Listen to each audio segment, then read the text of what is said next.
In the previous chapter, you learned how to use arrays to store multiple values in one variable. For example, I can use an array to store numbers, strings, or even other arrays. But sometimes using an array is not the perfect solution. For example, what if you want to store the first name, the last name, the email, and the age for a specific user? Well, you can make use of an array to do it, because an array allows you to store multiple values in one variable.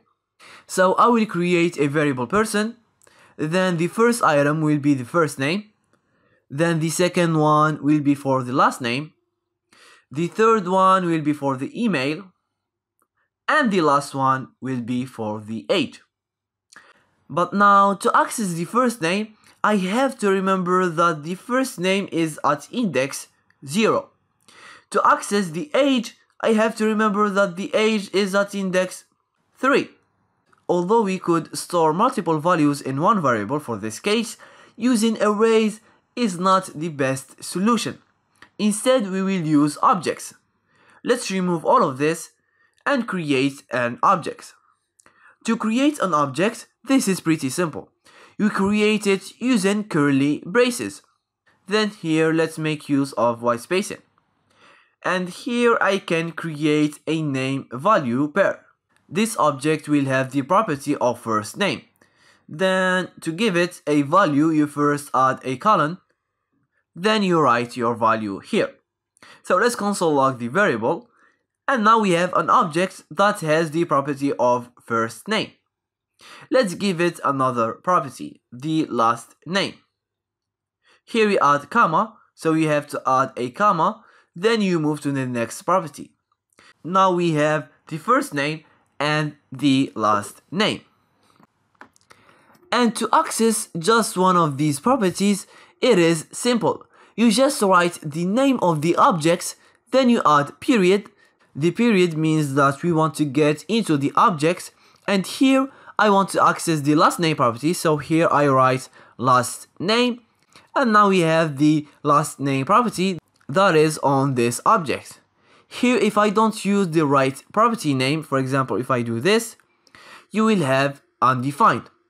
So make sure you use the right property name. You also change the value of the property by giving it a value.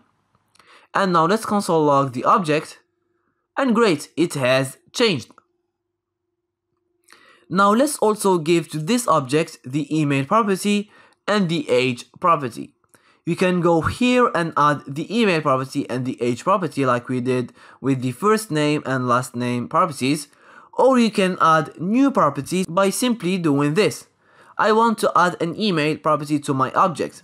So I first target my object, then add a period, then add the new property that I want to create. In my case, it is email. Then let's assign to it a value. Then let's console log the object. Great, we have the email property. Now you can access this property using the period. Then let's console log the email. And also you can change its value just like we saw with the first name and last name properties. Let's also create the age property. And now we have our object that is complete. In this case, using objects is better than using arrays. And also to access these properties, you can also use the bracket notation. So here, instead of using person.firstName, you use person, you add brackets, and add the string first name. And now you have the value of the first name property.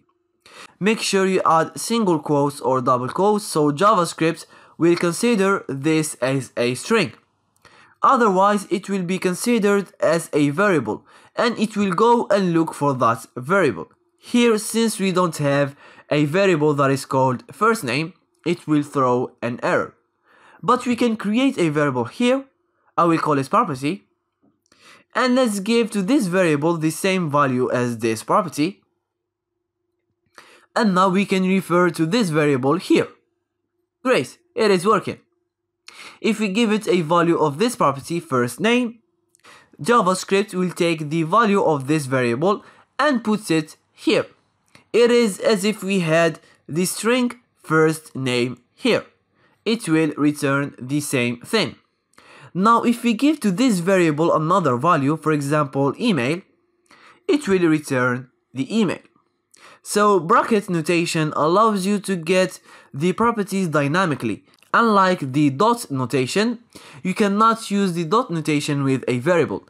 If you write here person.property, well, it will return undefined. That's because JavaScript will go to the object and see here if it has a property called property. Well, it does not exist in this case, so it will return undefined.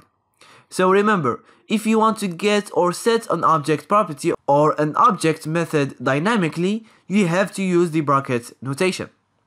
Now let's move to the last thing I want to address.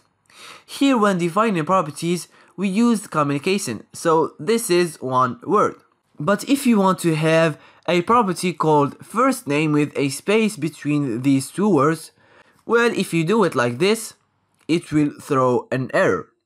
And to fix this, you have to wrap them in single or double quotes. And now we have no errors. And to access this property, you cannot use the dot notation because it has space here.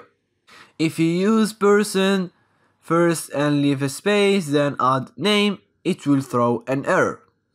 Instead, use the bracket notation. And great, now it works.